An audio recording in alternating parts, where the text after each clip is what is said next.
And I don't know what it is, but for some reason, it's only Rocky that we ever have this issue with the audio. Yeah, it's all right. Are you hearing anything this time?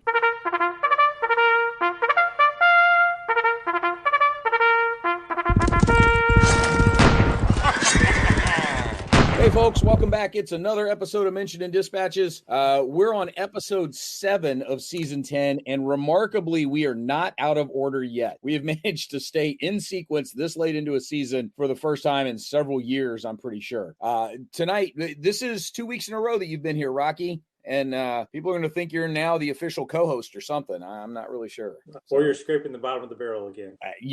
Dude, we've been scraping that since I showed up. Like, that's how I got the show. So it's a fairly normal sort of thing. But welcome back. Appreciate you being here, especially since this whole episode was your idea. And then also joining us, fresh back from the tropics and joining us from a hotel room in East Bugtussle, Sebastian Bae is back for another round with us. How you doing, Sebastian? Hey, it's great to be back. Thanks for having me. I'm curious, did you even unpack between vacation and your immediate work trip?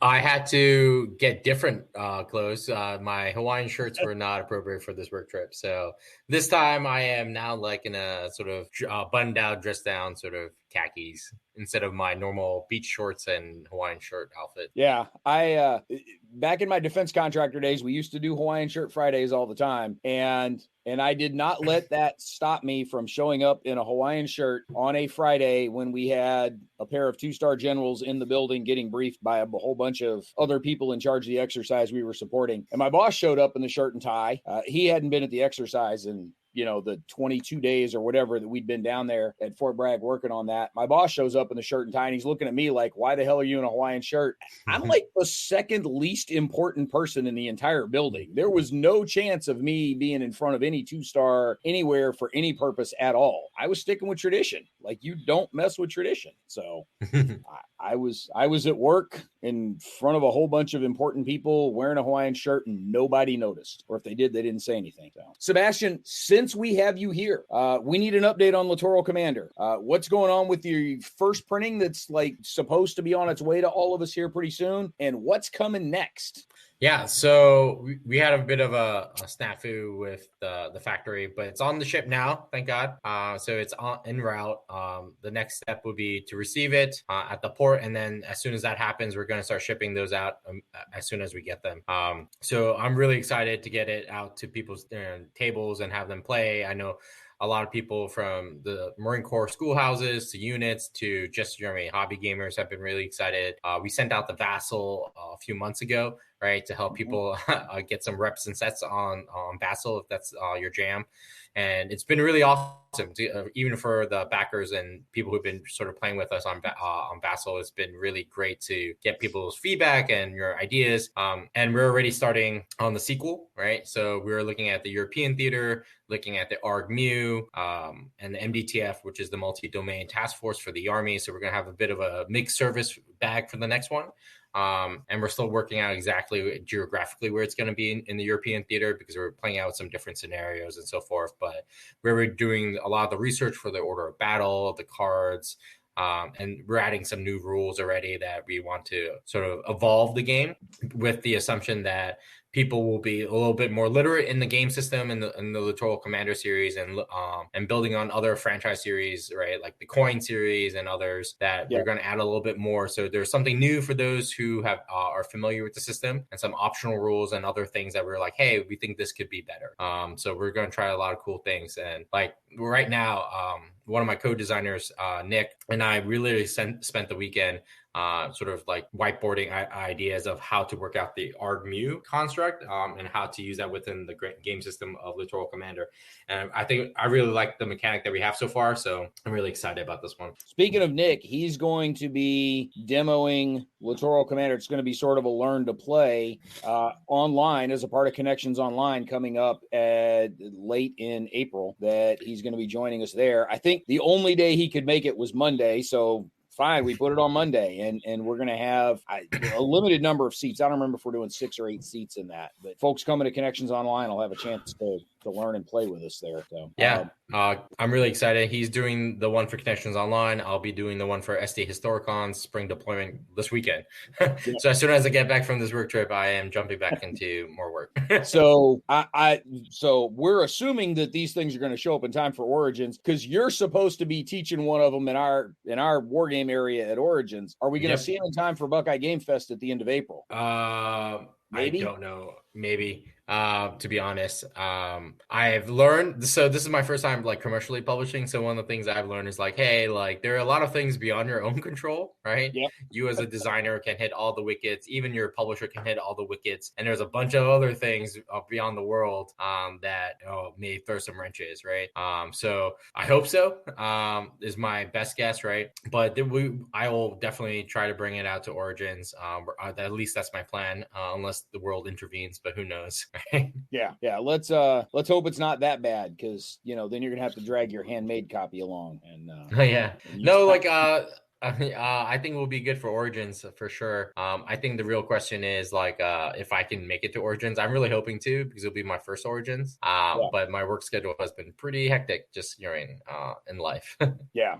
Well, you're probably closer to showing up at Origins than Rocky is. We keep leaning on him about it, and he keeps demurring. So one of these days we'll get him to show up. And we're gonna have a special Dragoons event announcement by the end of this season of the podcast. Also, we still have a couple of arrangements to nail down before we're ready to fully announce it to folks.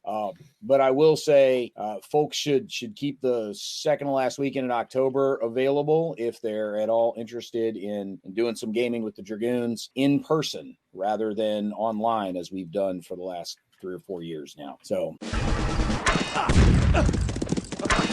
with all of that out of the way, let's actually get around to tonight's topic. And again, Rocky, this one's kind of your fault, because when we were brainstorming topics for this season, this was one that you'd come up with, and it's why we brought Sebastian along. There's been a lot of coverage in the news, especially, but also in the wargaming world, about potential conflicts in the Pacific Theater of Operations, the modern Pacific Theater of Operations.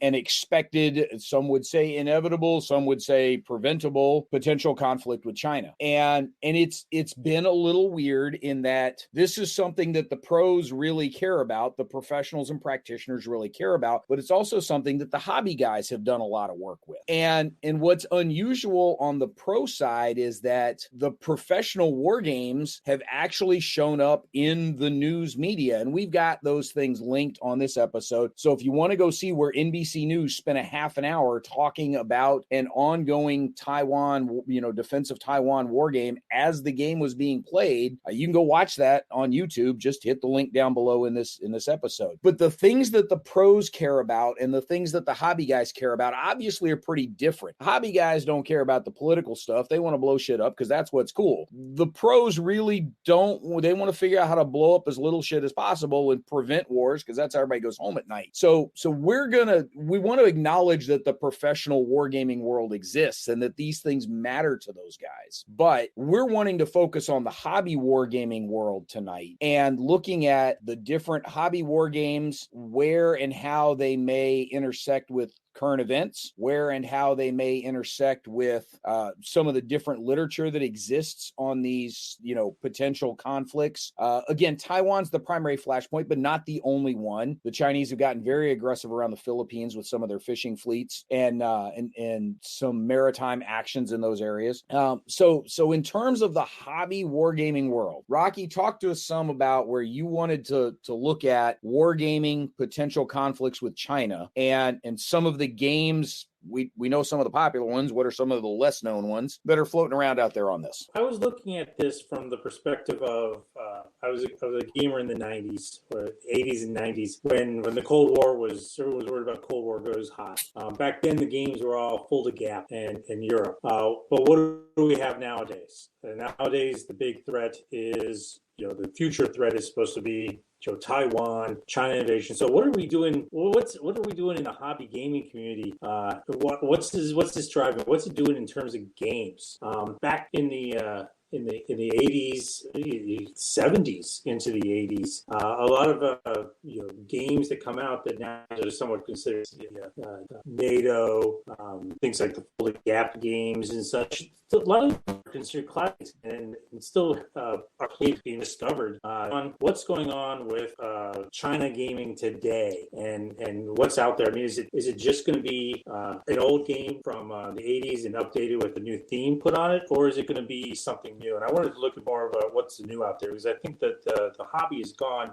We've seen a big change in the hobby, just how much more rich the games can be. And I wanted to explore that and see if we're seeing any of that richness in China gaming. So the first one that everybody that instantly jumps to mind for everybody is Next War Taiwan.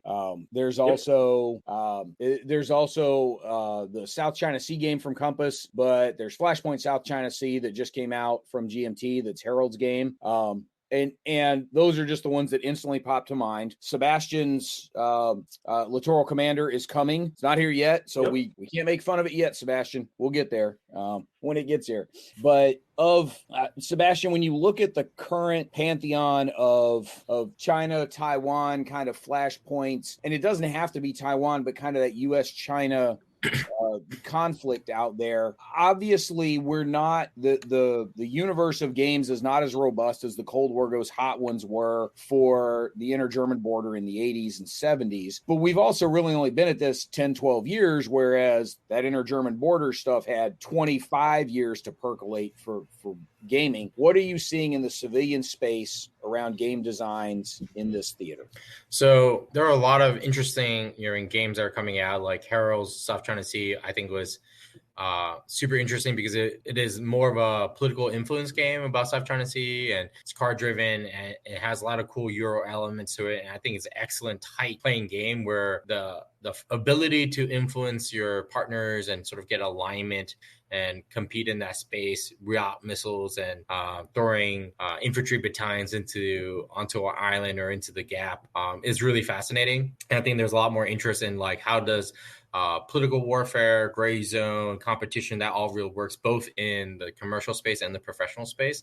So I think that's really cool. And that sort of builds on past like commercial games like South China Sea by Compass Games, which was, I believe, based on Breaking the Chains, which is an older game. But one of the real cool parts of South China Sea by Compass is the fact that it starts with political turns that really shape how the operational sort of tactical actions in the game that is very sort of typical hex encounter format play out. And I think that's a real cool element of it. And Rocky did was it just one playthrough in the article you wrote, or did you do a second playthrough? I don't remember exactly, where you went through some of those political turns and discussed how it changed the conditions of the game. Yeah, Sebastian's exactly right that the South China Sea has that political game, which is as a grognard at first I was like, why do I need to play these political games? Let me get to the boom.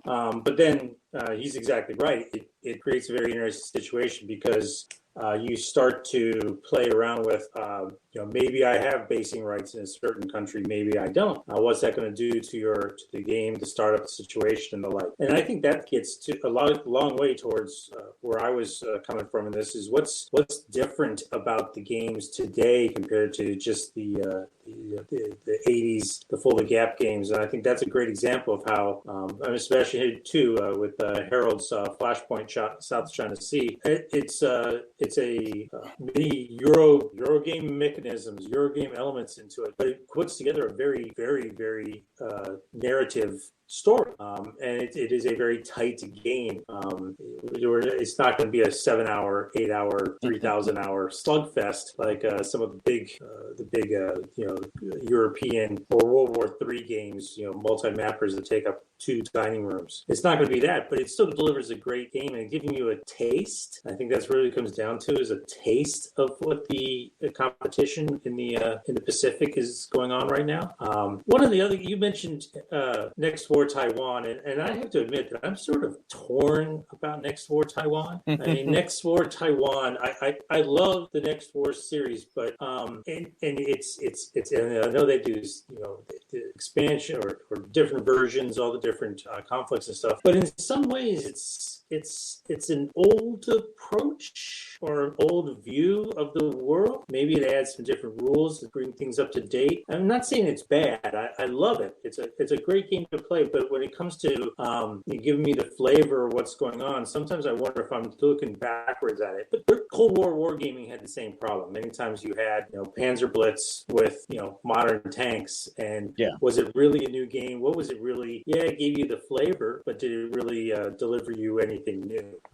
I think we're at a point now where we're seeing the way the hobby's going right now. Games, I mean, even Next War can step it up. Flashpoint, South China Sea is sort of the one that sort of flies under my radar. I have to say that some of the modern war games, some folks may not like what some of how they seem like cookie cutter at times, but many times there was, if you looked at them, I always called it a gimmick. Many times those games had something, a piece of chrome or a little bit of a different mechanic, a different wrinkle that allowed you to look at the problem a little bit differently or play it out a little bit differently and maybe take a different, refight that same battle over again, but in a different manner. And I think that's where the strength of the hobby is going right now, that we can get a lot of those things out there. Look at Sebastian's game, Littoral Commander. A way different approach of looking at what could very easily be just a hex and counter game. But he goes out there and he's been able to take it even a step further with a lot of the educational elements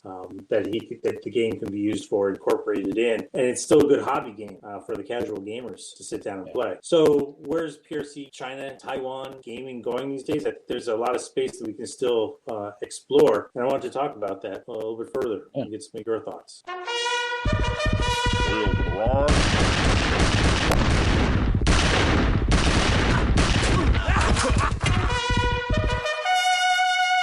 I want to ask a quick clarifying question. When you're saying take a look at some of the modern war games, are you talking about modern war games in the large, or are you talking about modern war games that appeared in Modern War magazine back when it was running? So when I'm saying modern war games, I'm talking about modern as in more recent times. Okay. So you're not specifically referring to the stuff that showed up in the magazine called Modern War. That's one example of some of the games. I mean, there's some of the modern war games or the strategy and tactics. So those games. Well, as you were describing sort of those cookie cutter approaches, that is a frequent criticism of magazine games, and that's why I was asking about that clarification. Yep. So and I'm one of the bigger critics of that sometimes. Maybe I need to dial it back, but I'm not going to dial it back for this episode. One of the things that really jumps out at me about a big difference in games in the Pacific versus games in Europe, and this applies to World War II stuff as well as modern stuff.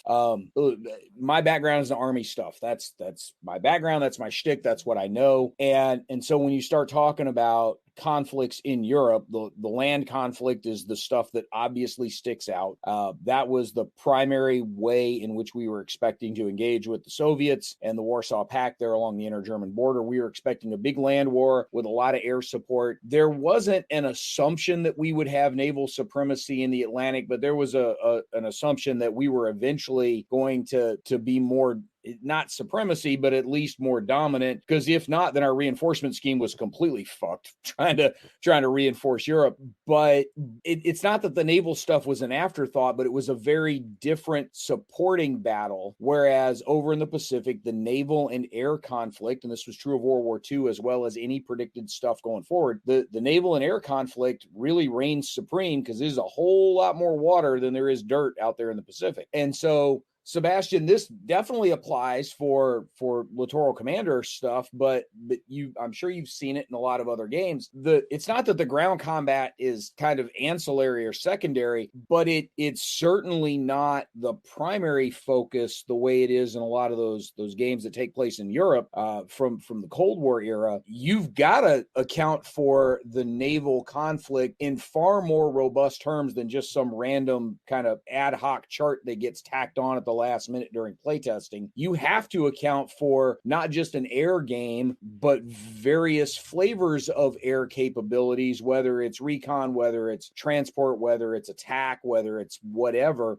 Talk to us a little bit about kind of that multi, I hate to use the word multi-domain ops because it sounds like we're just trying to win a game of buzzword bingo, but that really is what we're talking about here, this sort of joint fight that you get in the Pacific that is different than what you would see in Europe. Yeah, to that point, I will say in the process of designing Littoral Commander, one of the things that became very self-evident was how complex modern tactical warfare is, right? So in the game where there's only a regimental combat team, which is the Marine Littoral Regiment, versus a similar size PRC unit and some related surface action groups, which are a handful of surface combatants, right? Just like, you know what I mean? That's in Next War Taiwan or some of the big theater operational like games, even going back all the way to like the Fulda Gap, like Cold War games. Like that's like 1/3 of a counter, right? And when we're looking and dissecting and doing a lot of the research that went into it, like it involved a lot of moving parts, right? From calling air support to these weapon systems now that no longer were limited by 3 kilometers of direct fire. Like a platoon, right, with Nemesis could reach out, right, to 200 nautical miles, right, to like significant distances, right? So like one of the things I always say is like, yeah, I describe my game as a tactical game, right? Because you're making tactical decisions and you're confused when you see the map and you see you're in 20-kilometer hexes and you're like, oh, this is not very tactical to me. But I'm like, now it is, right? And like in the modern era, this is now a tactical scale, but also in the sense that you have these concerns where in like Littoral Commander, like you and I can be playing and you can play a DF-21 card, right? And that ability is, you're thousands of kilometers away, but it is still slinging targets onto our map, right? In a way that you have to think multi-dimensionally, right? In terms of cross domains, and you have to think about cyber, right? Like one of the things that I love about my own game, right, is this one mechanic that every designer has a mechanic or some aspect of their game they love, and this is the part I love, and is what is called the tactical network card, and it is something that both sides have to play. And it represents all the tactical networks that modern militaries use to conduct modern warfare, right? So in the U.S. terms, that's like a FATTIZ, which is the computer system that shares data for like HIMARS and artillery, Link 16, which does it for planes and unmanned drones and all this stuff. And sort of like represents all that, right? But the thing is that if Brant or Rocky, who's playing against me, right, if they do cyber cards or jamming cards, they will degrade this card and they'll put little cubes on it, right? And you're like, oh, why does that matter? It's because it will reduce your combat value, essentially the number you need to roll, right, as you get degraded more, right? So that it doesn't stop you from firing. It doesn't change how many shots in your HIMARS you have left, or in your Gimlers, right, that you have on your HIMARS, but it will affect your effectiveness, and you have to think about that. So like the cyber domain, you have to think about the maritime domain, where now ships are fighting at ranges with ground units, and similarly, right, same thing with air units. So you have to think about all those little complex interactions, and I think that is really interesting as both as an analytical and educational problem on the professional side, but also really interesting and fun, right, to explore all those intricacies on the hobby side. As you're trying to piece those kinds of different capabilities throughout the conflict together, this is definitely something that I know you had to deal with for Littoral Commander specifically, but as you've seen it in some of the other games in that theater, scale becomes an issue. You can have single ship counter, depending on how you're scaling the game, obviously. You can have anywhere from single ship counters all the way up to full fleets. You can have single aircraft all the way up to entire squadrons of aircraft. You can run individual infantry platoons all the way up to, regiments and divisions, again, depending on the scaling of the game itself. Part of the challenge is, and you mentioned this earlier, a lot of the capabilities that exist in modern warfare, you've got very small footprint or small manpower units with very outsized effects. And so, your game is, Littoral Commander is not just present day. It's looking forward into the future some. So you've got Marine platoons carrying around rocket launchers that are reaching out well over the horizon. How do you deal with issues of scale as you're approaching something in the Pacific theater where there's a whole lot of water between little chunks of rock that everybody wants to park on somewhere? Lots of ships floating around out there. How or do you aggregate those things? Ditto with the aircraft. How do you piece this together? So as I mentioned before, before, I think it was understanding that the tactical skill has changed, right? From like kilometers, like 1-click hexes to 20-click hexes, right? When you're thinking about these abilities of shooting across a country, right? With a rocket system, or even further, right? With some of the systems with like hypersonics and other things that will be available in the near future that Littoral Commander really looked at, right? Because one of the cool things I wanted it to do is to like, hey, all these like sort of like concept art capabilities that we get and we hear on Breaking Defense and other places, like I want you to like toy around with those or kick the tires on those things, right? What does it mean to our future operations when something get hit at 1,000 kilometers, right? Or what happens if there's unmanned systems that can be launched from a small port or a small boat? What does that mean for maritime and littoral combat, right? So it really was a challenge, to be honest. And one of the approaches I took when designing it in terms of that scale was to narrow the scope of the geographic area of operations and how many units is required to be in that area to exert an interesting tactical problem, right? Not to say a regiment will take up this entire space by themselves, but the fact that they can operate and affect a larger area is just a paradigm shift you just have to understand as a designer. And it'll be interesting, right? And some of the things, I guess, to look at other games, I hope were other sort of commercial board games in China about China and future problems in other theaters will be looking at is like, what are interesting aspects about modern warfare that are arising that we should be looking at, right? That are interesting to our games that don't look like just reskinned Cold War games, right? Yeah.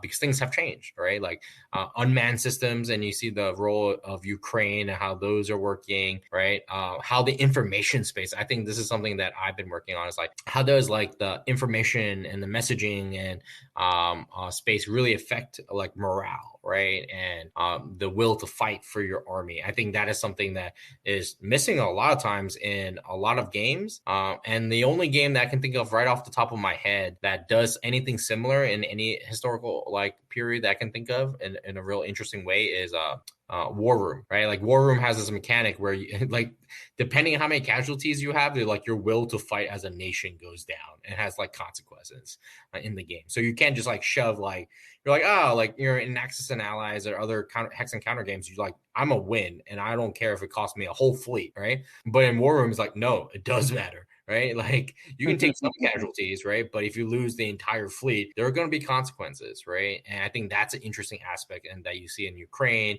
that you can see in other places in the Pacific. And I think that's a real interesting problem that even for me as a designer that I sort of want to tackle on.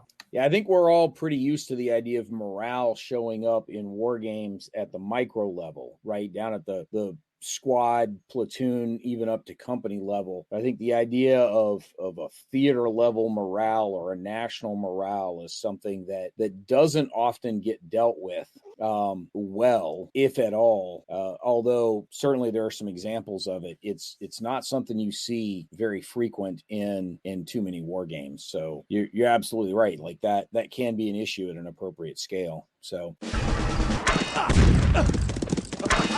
Rocky, what do you think about the whole idea of sort of joint war fighting? Obviously, it's important in the Pacific. There's a whole lot of water out there, and aircraft let you cover it fairly quickly. But compared to some of the European, the game, those Cold War games you were talking about, when you wrote about Blue Water Navy, one of the things you pointed out was even though it's a naval game in the Atlantic, it's really about the ground war in Europe. That's the whole point of that naval war, is kind of supporting that. That gets flipped on its head in the Pacific a lot, where a lot of the land actions are really in support of naval efforts, right? Maybe not. I think in some ways you have fallen into the trap of the narrative that it's all Navy, it's all Navy, it's all Navy in the Pacific. I think even your Grand Old Army there would have something to say about the battle in the Philippines. So there was airborne operations, tank operations, and such. So there was a lot that came out of World War II that I think gets glossed over because the Navy is the one who takes a lot of the credit, which gets to sort of the point of all this, what you can do with some of this gaming. I have an older, I think it was a Decision magazine, or no, it was Strategy and Tactics game on invasion of Taiwan. And when I first played it the first time, I was like, this sucks because there's no Navy in it. It was all extrapolated out. And then as I went back and I started looking at it, it's like, wait a minute, the goal of this game is not to talk about the Navy. It's really glossing over the whole amphibious piece, which is admittedly a very big and important piece, but the goal of that game was not to look at that. It was to get beyond that. Maybe at the time everyone was focusing on that so much that nobody was looking at the next hill, which was the ground war. So it focused on the ground war on Taiwan, and maybe just by simply changing the focus from what it was during the day, it allowed people to look at it and explore it a little bit more. I think that's a big piece of what's going on right now inside. I mean, look at Sebastian's game. I mean, Littoral Commander. It's not Island Commander. It's not Island Hopping Commander. It's not Coastlines Commander. It's Littoral. It's where the sea and the land come together and exploring that. Whereas before you have games that were just amphibious invasion, and then you had didn't have too many ground war games in the Pacific because maybe if you went over to the Burma India theater, maybe, but most times it was something that was very much ignored. And I think it's a rich area, and I think that's part of what we're seeing nowadays is we're seeing a lot of that richness coming out. And it's not just richness in the tactical or strategic. I mean, look at even games, the Flashpoint South China Sea. Letting us look at the political, or at least some of the political aspects of it also, even before the boom happens. So there's a lot of richness to be out there, and I think that's one of the things about this that sort of gets undersold. I think there's a lot of space in the hobby that can be explored further if people get past. I mean, are we just retreading old games again? That's one way to look at it. Or is it really innovation? Oh, come on. Wargamers don't ever do that. Well, you know what? We don't ever just file the serial numbers off of a previous game and slap a fresh coat of paint on it and call it something new. Come on. I was on mute, but I chuckled. I physically chuckled when you said that. that was the sarcasm alert going off, people, in case you missed it. Really? A couple of weeks ago, Ardwolf was on a podcast, and he was talking about, there's historical games, there's science fiction, and there's nothing in the middle, and saying a lot of these modern war games are just science fiction. At the time, I was like, Ardwolf, you need to have another drink because you obviously hadn't had enough already. But actually, he's got something to say about that, and that's not a bad thing. If you sort of look at it that these modern games don't tie yourself to the past, try to look yourself into the future. Look at the innovation. Look at things. Who would have thought in the 70s and the 80s to have a card to reflect your network, your comms network, and have a EW effect? And oh God, not that a cube, a little piece of wood in a war game? No way, never. That's my sarcasm alert.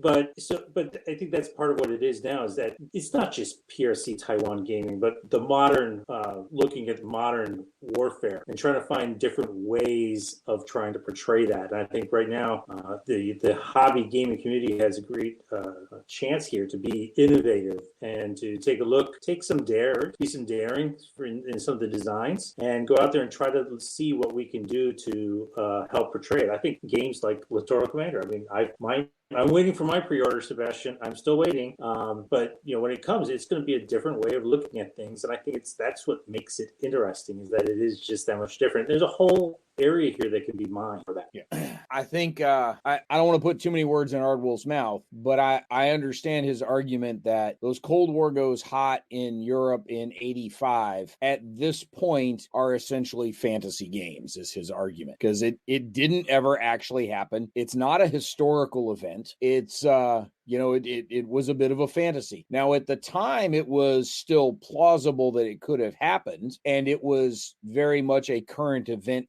type of game. But and so I don't think he would have the same assessment of a Assault. When the Assault series from GDW was being released, it was current events, right? We were living that as it happened. I bought it at an exchange in Germany while we were stationed over there. So that was a current event thing as it happened. Whereas Lock and Load's World at War 85 series is a great game. It is essentially a fantasy war game, is Gary's argument, because it's something that didn't ever happen. We can't go back and and make it happen. It is an alternate history of the past. And so that's, that in his mind, that's sort of fantasy or science fiction. I don't know that he would necessarily apply the same label to a current or near future thing in the Pacific until we see how this plays out.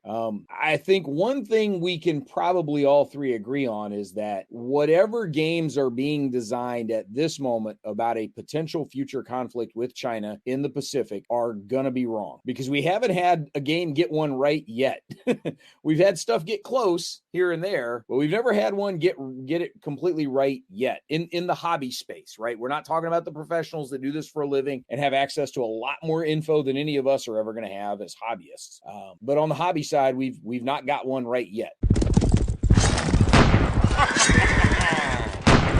As we start looking at what some of the tools or techniques or ideas show up in some of these different games, the cards that are there in Littoral Commander, like the network card and the ability to degrade the tactical network, the political cards that change the start conditions left of boom in South China Sea. What are some of the mechanical innovations that we see in terms of putting the games together, the game systems that we get to play with? What are some of the mechanical innovations that we're seeing in these games that are certainly new to wargaming as a whole, but are particularly relevant or resonant in this Pacific theater? So Sebastian, does anything jump out at you as something that, like, oh yeah, that's cool, that's new, that would have been really great to have 20 years ago, but it's nice that we're putting it into war games now and we're dealing with it going forward? So I'm not sure if I have a good satisfactory answer for that. So there are things I see in current games that are really interesting. Like I remember opening South China Sea and seeing the political phase. I'm like, this is cool. I like this, right? And I've used similar constructs for my own professional games, right, for work. There are things about how was it even in the Next War Vietnam series, they have a cyber mechanic, like with a table. It took me a little bit to understand how it worked, but I was like, oh, this is really clever, right? This is interesting, right? So you don't always have to agree with everything a mechanic does, but the fact that the Next War Vietnam has a cyber component, it has like tables and where you can break into different infrastructure, like where you can disrupt comms or disrupt an integrated air missile defense. I'm like, that's cool. That's interesting, right? So I guess the best way to answer is there are interesting trends, which I will identify as two, which is one is there's this really cool importation of other mechanics from other genres, right? Mm-hmm. That is really exciting, right? So like your typical like Harold's game, it's excellent and it's very tight and I like it and it's very quick. That has a lot of Euro style games, right? Like card driven. Even my game has that element, that card driven mechanic, like Twilight Struggle and all that stuff. And there's a whole hoopla of like whether it's a war game or not. I'm on it is a war game stance, but the idea like these mechanics are coming more and more into the wargaming genre is awesome. It adds a new flavor, a new context, right? I think is really interesting. And then there is other mechanics that are slowly moving into as well, which I think is a little bit of Chrome right now, but I think is a very important bit of Chrome, like the Undaunted series by David Thompson, right? The fact that he has like names and faces and is like very like sort of small and tactical and it has like really tight story to it. I like that. And I think that's interesting as well. So there's a mechanical like importation of interesting ideas that way. But also I think the problem set is now being sliced in different ways, which I think is interesting, right? So for instance, my own Littoral Commander game, like it is a very tactical fight. Like it is the question of like, you, Brant, you are now a battalion like commander or regimental commander, right? And you're fighting this thing across kilometers of maritime and coastal area, right? How are you doing this, right? And now at your fingertips as a regimental commander, you have all this like joint firepower and joint cyber ability and all these other things that you have to think about. So it's no longer about like massing divisions, right? Because like and it adds a lot of good, cool texture to it, right? At that level, because you're dealing with small slices of all the big problems, right? But if you're like a division commander, there's so much going on, right? Like you have to aggregate so much to a simplicity. It becomes like Battle for Moscow or any of the old Hex Encounter games, like from Avalon Hill, where you just get a combat score and you're like, boom, like let's just like throw 5,000 people into this gap, right? And grind it out, right? And is no longer that. And I think our mentality is shifting to be, how do these games change, right? How do we slice the problem and look at the problem and and conceptualize just the topic that is a war game, right? So whether that's, thinking about, like, for example, like, could there be a submarine commander game where you are doing like unrestricted warfare, right? Just like the old Battle of the Atlantic games, but with a modern flavor, right? What does that look like, right? When you have unmanned drones and all these other capabilities, like, what does that look like? Or what does a soft campaign look like? Or what if you're like or even going the other direction, like this war is mine, right? Where you have that mentality of like, what does it mean to be a civilian in modern wars, right? I think these are all really interesting stories that are cutting at our topic really differently, which I find fascinating personally. Yeah. I think Sebastian's exactly onto something there, which is the topic of China-Taiwan. Although, people may look at it from it's just the next big battle that's coming. It's the same thing all over again. Actually, he's right. We have a big chance here because it's sort of a yet to be explored topic that the hobby game community can take a lot of these innovative. It may just be just as simple as presentation. Let's use blocks instead of cardboard counters. Let's give us the fog of war element in it. It can be the new mechanics. Let's take some card-driven mechanics. Let's take some even some role-playing mechanics into it to see what sort of games come out of it. And I think that's actually where the really, when we talk about China Taiwan, it's not, for a gaming perspective, it's not just the boom. It's just there is so much design space that can be had here because it is so wide open and so many pieces. It's not just fight your way through the folded gap for the 10,000th time. It's not the Battle of the Bulge for the 10,000th time. We don't know what it's going to be. It's going to be a wide theater. It's going to be everything from individuals to large units to ships to aircraft. There's so many different pieces that you can bring into it. And then the whole modern world, the whole cyber domain. I don't think anybody's really gotten down to how we can take cyber into a war game. There's a lot of design space still to be played with there to see what happens. Here comes the 10th season of the Armchair Dragoons podcast, mentioned in dispatches. Let's thank all of our Patreon supporters who pledged at the top level. A huge thank you to Staggerwing, Martok, Patrick Garrity, Fred and his dog, Mike Quigley, Joseph Knorr, Treb Corey, Robert, Patrick Mullen, Kevin Bertram, Chet Bell, and Hellcat6 for their support of the Armchair Dragoons and helping us to bring you the best strategy gaming content on the web. You too can sign up as a Patreon supporter at patreon.com/armchairdragoons. So on that note, I will say, like, there's so many more interesting aspects. Like, there's the space aspect, right? Like, I was just talking to one of my Georgetown students, right? And he specializes in space policy and in space and security. And we were just spitballing ideas for micro games or bigger games. And we were talking about how I need to talk to that guy for connections online. Seriously. Well, we're not done yet. It was just sort of just shooting the shit a little bit. And we're like, oh, like, what does it mean to have space assets and like, and have space warfare or just even space competition, right? What does that look like, right? And as Rocky was talking about, I was like, oh, there's like, I'm having all these ideas of how you can do the whole US PRC conflict in the Pacific in different ways. Like I'm thinking about, I don't know if you ever played this game. It's called Covert. It's like about Cold War spies. And you're developing assets in countries, but like you can sort of change that as well and be like, hey, what about the intelligence fight, right? In the modern Indo-Pacific, right? What does that look like, right? And we have a lot more tools, right? You know what I mean? You can make it a Jason Bourne spy sort of esque like theme of like, hey, what does it mean to be a spy or a human, all right, in the realm of satellites and prevailing like surveillance and all these things. Like you can have interesting stories that way as well that are also looking at a different dimension of the fight, right? And also like how do you manage alliances, right? Like thinking about one step below Twilight Struggle is like, it's not just about alignment of political alignment and blocks, right? What does it mean to have alliances, right, that can break, right? Like think about like team-based games like Axis and Allies, right? What happens if you can break that alliance? Like the game, old school games don't allow, especially if they're historical, because they're historical, right? But like, what if I can break an alliance, right?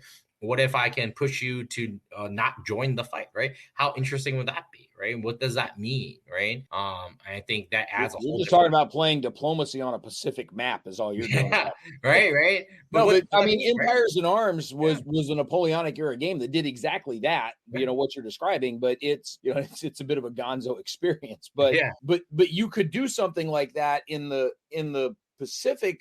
I think the challenge you run into in some cases for those alliances, it almost needs to be a multiplayer game, though, doesn't it? Yeah. Yep. And I think that's fine, right? Well, I think yes and no. I mean, so where you see that a lot in the European games is that many of the powers in the game, Germany, France, England, Russia, depending on the era, maybe the Swedes, maybe the Italians, maybe the Ottomans, whoever it is, like you've got a lot of relatively comparable strength powers. Mm-hmm. Whereas if you're going to try that in the Pacific, like whoever's stuck with Korea is sort of a kid brother that's tagging along somewhere. Whoever's got Vietnam is not one of the major players in the game. The Aussies, look, they're cool. They got great accents. They got cute girls. They've got, a whole lot of nice beaches, but they don't have a lot of oomph to bring to the game. So how do you balance that? If you're going to make those alliances a meaningful part of the game, and I think it's a great idea to really get a holistic look at the challenges of that theater. How do you do it in such a way that as a game, it's still interesting for all the players?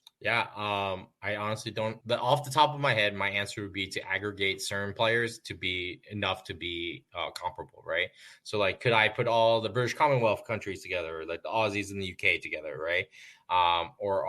Or have India or Japan, right, who are more contenders, right, in their own. I'm waiting for you to suggest Japan and Korea team up, just for the audible gasps of disbelief that we'll get from a lot of the audience. Yeah, I think also like my own grandmother would disown me, so I will avoid that comment. But in that regard, I think you bring up a good point, right? But I think it is interesting in itself, right? And I think it is also interesting to ask of like, hey, where do we see our wargaming field evolving into, right? And the wargaming China and is an interesting problem set, right? Because it is modern and sort of the closest to a peer competitor on a grand global scale, right? And we see peaks of that in Ukraine. But also, I think there are different elements to that competition, to that fight that is beyond just slinging missiles. I think that commercial wargaming can really go into, which is interesting. So Rocky actually pulled together like a whole bibliography on this stuff, and I want to talk our way through some of that bibliography in a minute. But before we do, Rocky also wrote a really good article for us at the Dragoons. Again, link is down below in the episode here. And Sebastian, I know you've seen some of this. If there are limits on which parts of it you can talk about, I totally understand. But Rocky, you took a look at this conflict from the Chinese point of view in one of the articles, where you sort of looked at what we knew of their wargaming capability. We obviously know quite a bit of their military capability, but maybe not as much about their internal political mindset. And again, that was a frequent criticism of a lot of Cold War Goes Hot in Europe games, is that because you've got a lot of westernized players, folks didn't play the Soviets like Soviets. Folks played the Soviets like a differently balanced NATO force instead of playing it like the Soviets. And that's one of the challenges that you would run into there. Flip the script here, like look at it from the Chinese point of view. What are they looking at? What are the parts of this conflict that they care about? What are their motivations? What are their capabilities? What if I turn this around and the US are the red team? I think that's yet another aspect to this whole commercial hobby wargame piece that's yet to be explored. There was a lot of academic work, historical work done during the Cold War on how did the Soviets think. I mean, what was Suvorov's book? Was it Red Army? The defector who came across and said this is how they're going to fight and everything, and then that kicked off a whole bunch of war games in the commercial space. With modeling using his order of battle and how he expected things to go, or how he was saying praying that things would happen. I think there's a lot of space yet to be had there with the China piece. And I think the one article that was done by the Institute for the Study of War that looked at Chinese wargaming and how they are breaking down their wargaming, how they're looking at it, was just a start. There's a lot of work here, a lot of space that can be explored. As we were seeing it go into that 21st century warfare is different. China has a different perspective on warfare. It's not as much as we all want to just say they're all just Sun Tzu in the 21st century. I think it's more than that. And there's a lot of space to be explored there. And yet again, it's another aspect where the designers don't have to be stuck with the blinders of the past, don't have to hitch their horse to the same, flog the same dead horse all over again in the Fulda Gap. They can go and look out beyond it. I think Sebastian, like the Littoral Commander, is a great start on that from our side. Now we need the Littoral Commander, the Chinese version, where you're focusing on it from them. Even like a Undaunted series with having the possibility to play the Chinese side to see how they don't necessarily do things the same way. Maybe they have some special rules that treats how they do information warfare different than we do.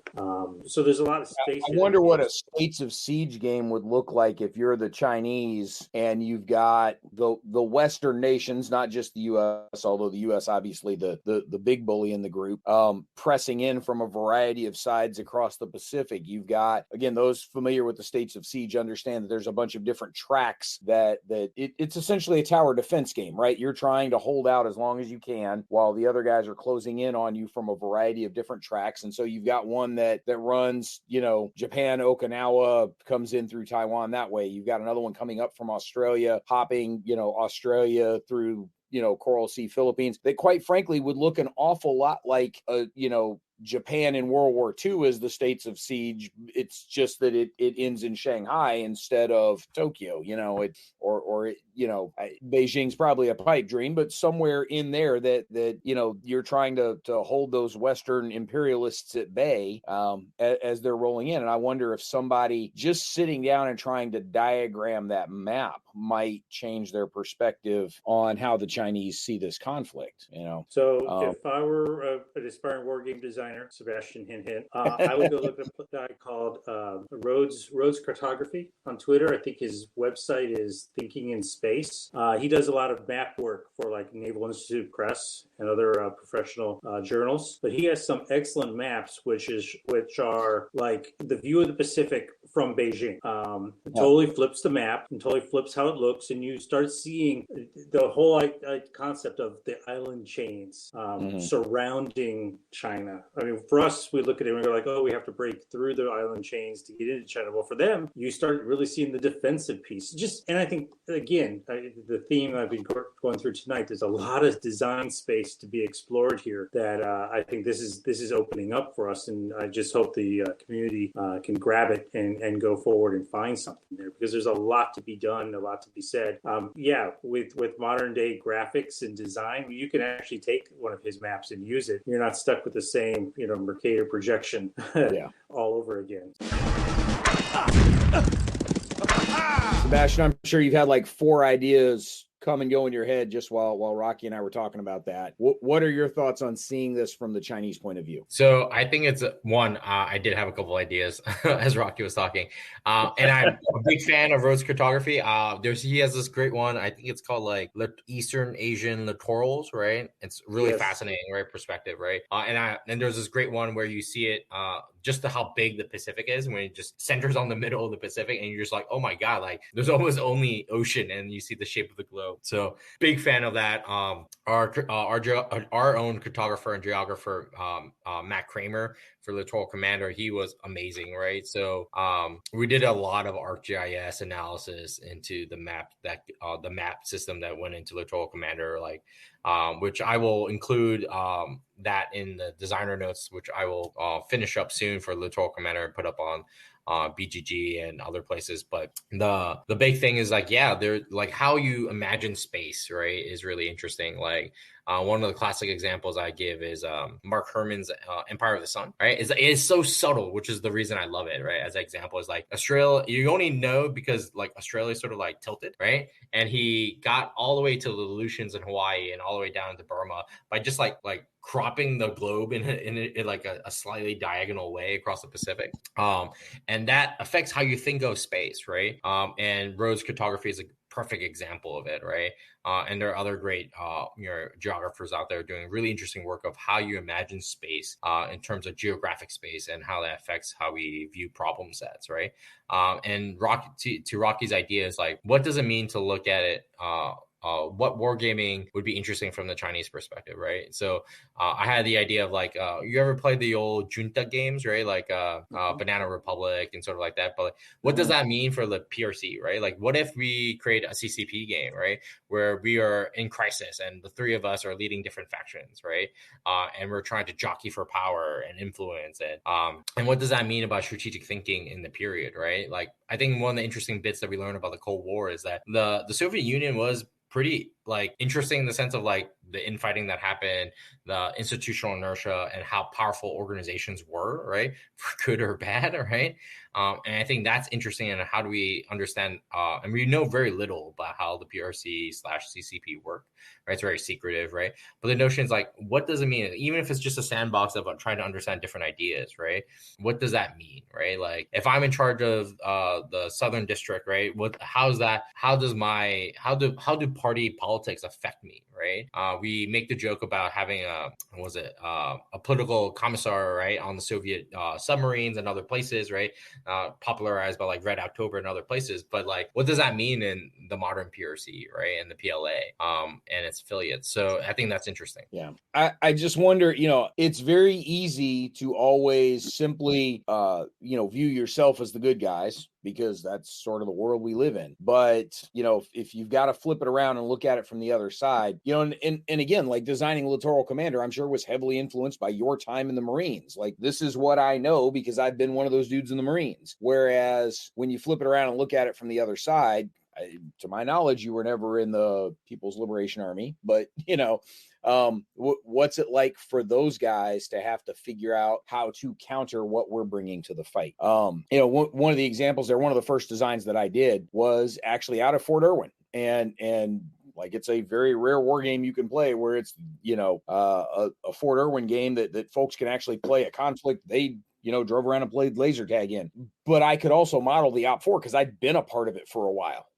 So I knew what those guys looked like, and I knew what they were looking at, and I knew how to make them the good guys. Now that's a bit of a goofy example because it is, at its core, it's 100% hypothetical and purely a training type of environment, but it was intended, quite frankly, very similar to what you did with Littoral Commander. It was intended as a hybrid hobby/training tool that gave the pros the opportunity to put stuff on a map and push around on a map and visualize it from a level or two above where they're normally operating, and to see what those things look like fully arrayed on the map as you put an entire brigade in the field and you put the entire Op 4 in the field against them. What does this stuff look like as a holistic picture, not just the little bitty, tunnel vision view of the fight that you have? That was part of what I was trying to do with that. That was one that again, because of the very odd circumstance of me having been on both sides of the laser tag war at Fort Irwin, I could legitimately model and discuss both sides and how they fight. I don't think there's a whole lot of people doing that, with a potential war in the Pacific. If there is, I really want to talk to that guy. That would be a very interesting podcast episode. I'm saying that guy, that gal, that whoever. So, as you flip this around, like, what does that look like? And so I don't think that's something that we ask the question of enough in the hobby world. And I think it's definitely something we could do a better job of. So. Wheel to the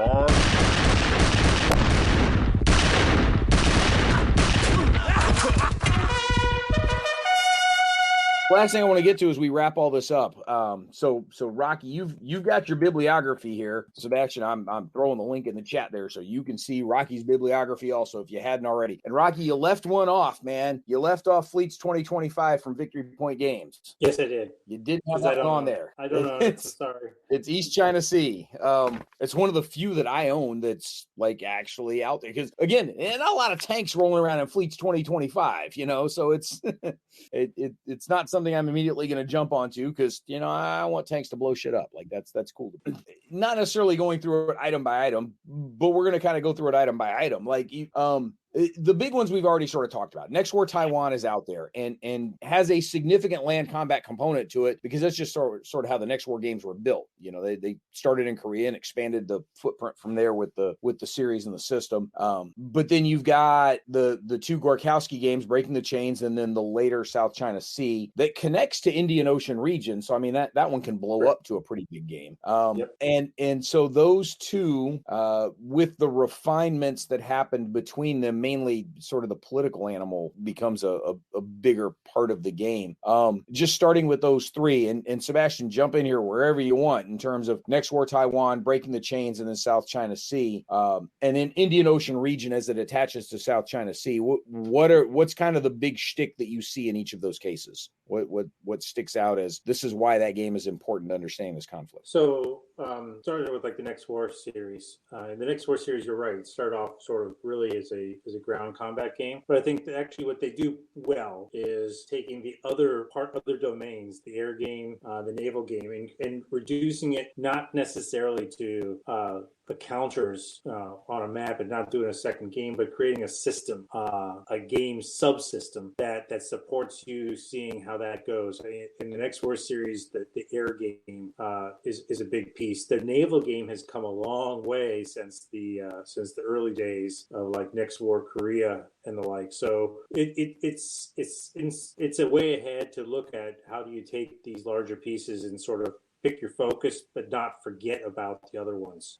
The Breaking the Chains, South China Sea, we've already talked about the political game. And I said up front that when I first saw the political game, I didn't like it. I think Sebastian had a much different first reaction. But I think in the long run, that's really is its strength, is that it does take a political game and layer it in a fairly seamless way.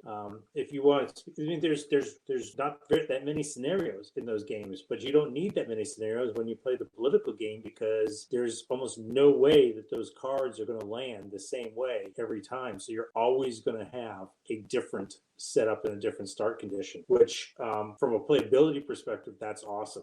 From a game making it interesting, that's awesome. What were some of the other games there, Brant? Remind me. So I'll jump in real quick. Is one of the cool things about was it Next War Vietnam and South China Sea, the Indian Ocean one by Compass Games, is the fact that it breaks the binary. We often think, and I'm biased of this as well, right?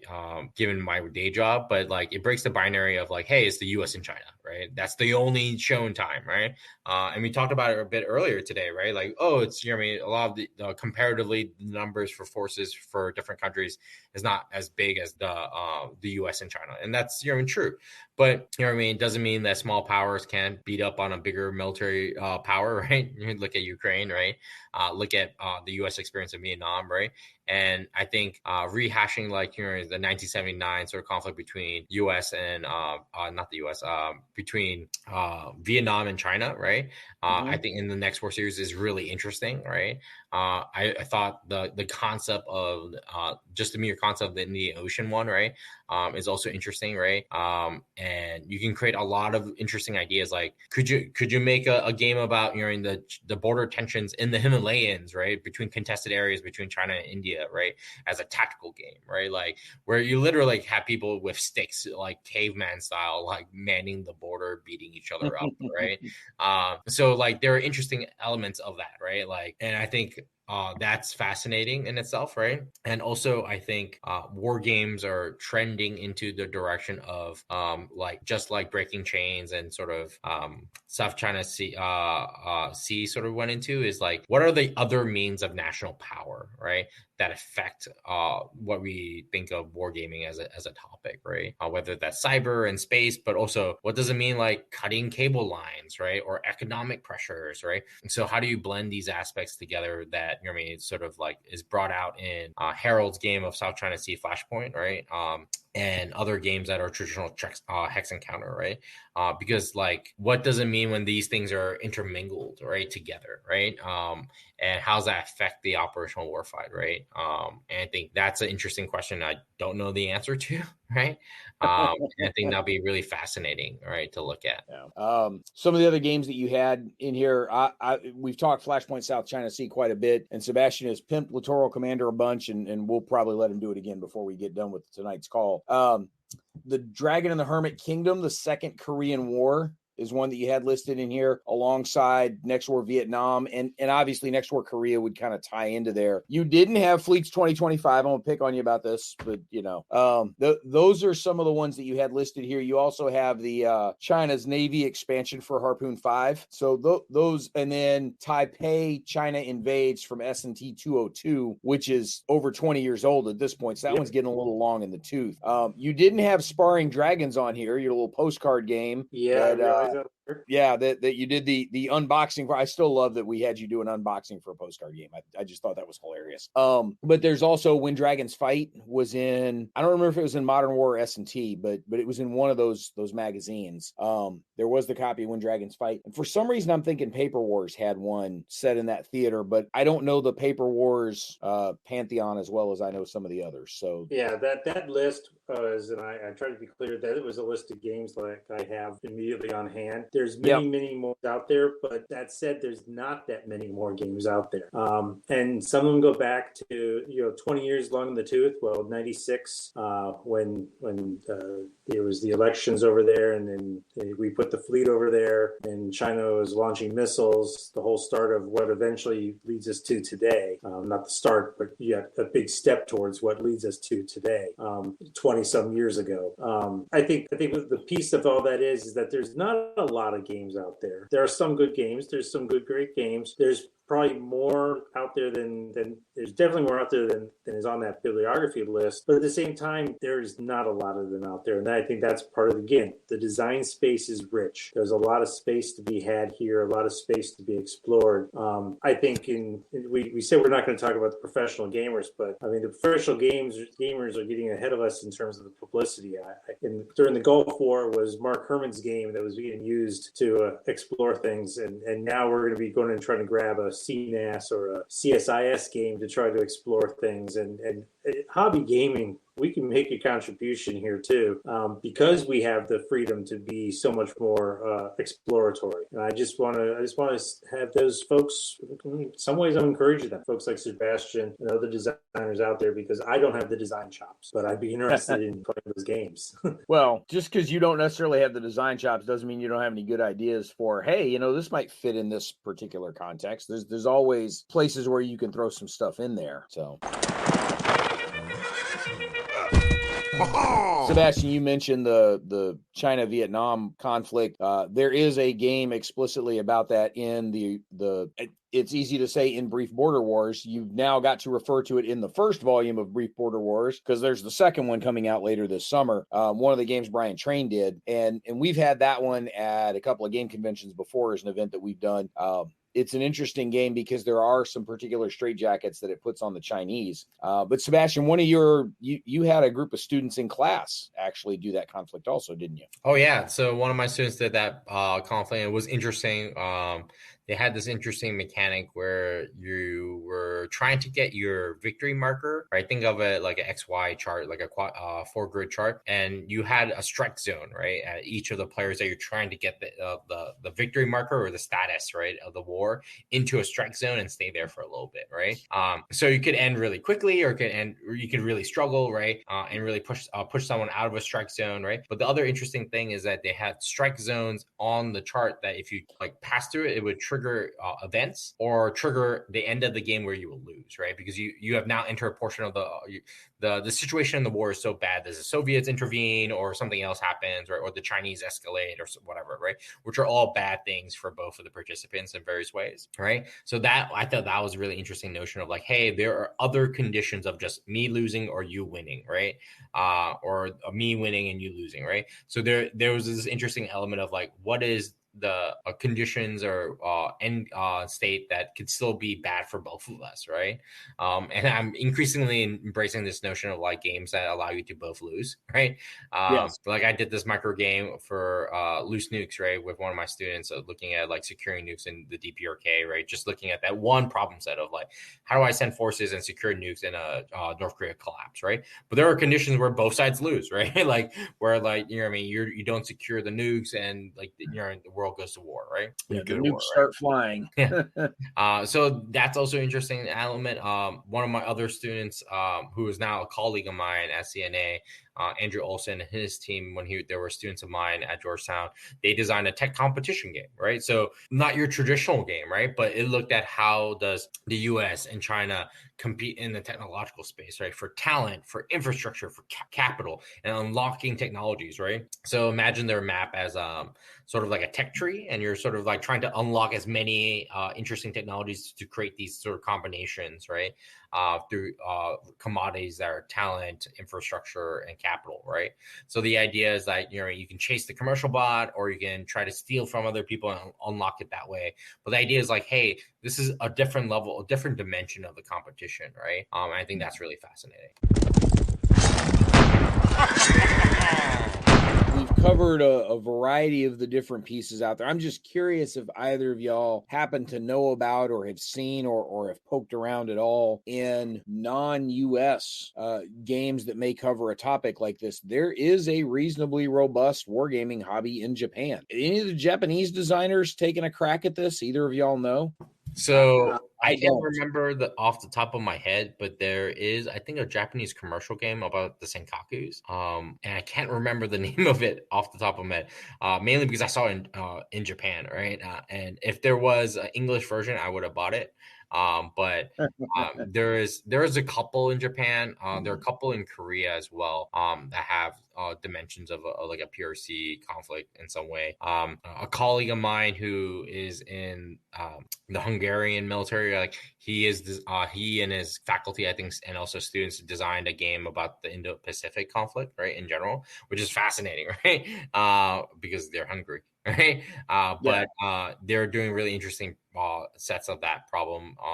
So I think there are lots of interesting ideas, and I don't know if Rocky has any off the top of his head. No, I can't think of any. I'll just say that one of the interesting pieces about that Institute for the Study of War talk about the PRC wargaming was they actually take a lot of our war games, and it covered not just commercial war games, but like computer games and like they take a lot of our war games and adapt them for themselves. And they've been running games in universities and such, competitions, war game competitions. In some ways, it almost looks like it's a recruiting tool and a propaganda tool for themselves. But no, I can't think of any. I mean, there's the Japanese market is probably the best one to look at. They've taken a lot of Hobby Japan has hundreds of titles out there that I can't even, I unfortunately can't read them. Some of them are adaptations from the U.S., but there's also a lot of original work done over there. We don't give them enough credit. Them, Korea, all those places, even smaller countries are. I'm sure there's some designers in Vietnam who've explored this topic, and we just haven't heard about it. Yeah. I think that's one of the challenges we run into is that if it's a non-English source or not easily translatable into an English source, then like Vivictus is out there, right? But people are translating the games into English. It's a lot tougher for us to find out about and to be able to do anything with. So I think that's definitely a challenge. So we've covered a lot of the name of that game. It is called Crisis Now Senkaku Showdown. Okay. And I remember it because it has such a distinctive map, which is like sort of circular, and reminds me of one of the old Guadalcanal games, the World War II games, because it has like sort of like a circular and sector zone map. But it is a sort of interesting mechanic in terms of game design, which I thought was interesting. You can find it at Board Game Geek. Okay. So we've covered a lot of ground here tonight in terms of these are some of the cool things out there. These are some of the wacky things out there. Let's flip the map and let's look at it from the Chinese point of view. There's a variety of different pieces that we've talked about within the realm of this conflict.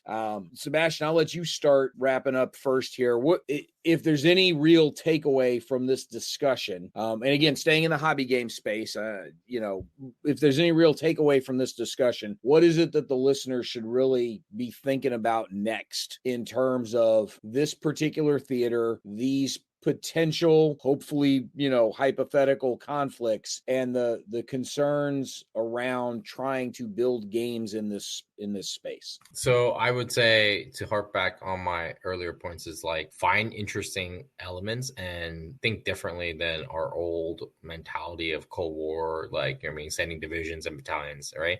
I think a lot of people are doing it, and it's awesome. From Undaunted and David Thompson to even his Divided Europe, I think doesn't get enough attention because Undaunted is so popular, but he does like a post-Cold War influence game very in the style of like Twilight Struggle, which is interesting in its own way, right? About competition of influence, right? So could you do that to the Pacific, right? Could you, what are interesting ways to slice and dice the competition and conflict, right? That is beyond just sending missiles and ships or even huge number of fleets, right?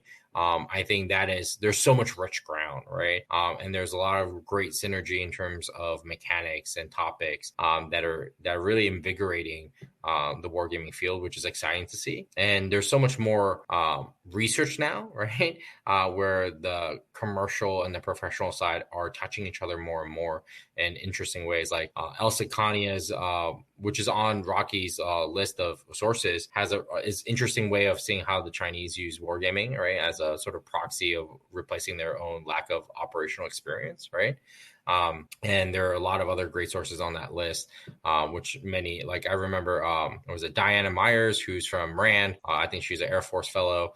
She did a great paper on North Korea, I believe, right? And there's so much awesome unclassed research, like the Loose Nukes game that I did with one of my students, which is a micro game, right? That was all based on open source RAND research, right? They did a really interesting analysis on class stuff about what are the danger scenarios on the DPRK, and there was similar analysis, right, done sort of mentioned with the CSIS game, right, and all these other games. But one thing I will say is the professional side has taken from the commercial side mechanically and stylistically over the years. And I think also sitting on the commercial side is what can we take from the professional side, right? Which is really interesting about like what are they doing that is interesting for us, right? That, you know what I mean? Because like using political aspects to inform your operational condition, that's very normal for the professional side, right? But it's very new for the commercial side, right? So maybe it's time for us to start on the commercial side, start ripping pages out of the professional side and be like, what are they looking at, right? What interesting problems, what interesting mechanics, what interesting topics and interesting ways to look at it is interesting, right? Because I think having a sort of Cold War covert intelligence war game, right? That'll be really cool for the Indo-Pacific, and I think that'll be interesting, right?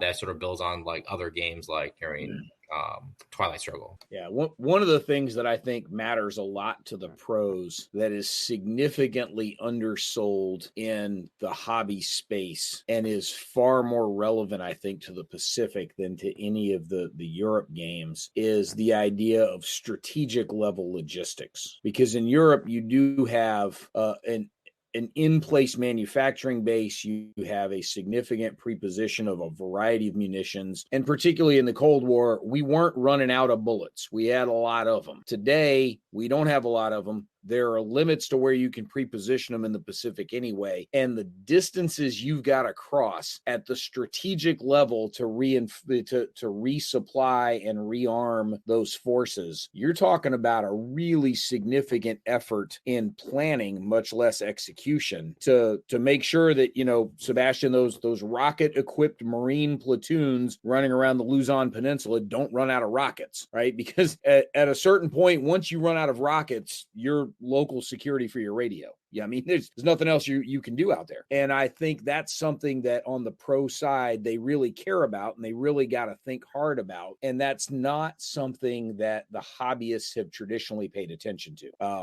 If the hobbyists do anything with logistics, it's sort of hand waving over consumption rates, might do a little bit about moving some stuff around, but certainly not to the level of planning and execution that would actually matter across the vast distances that you're dealing with out in the Pacific theater. I think that's a place they definitely need to up their game some. So.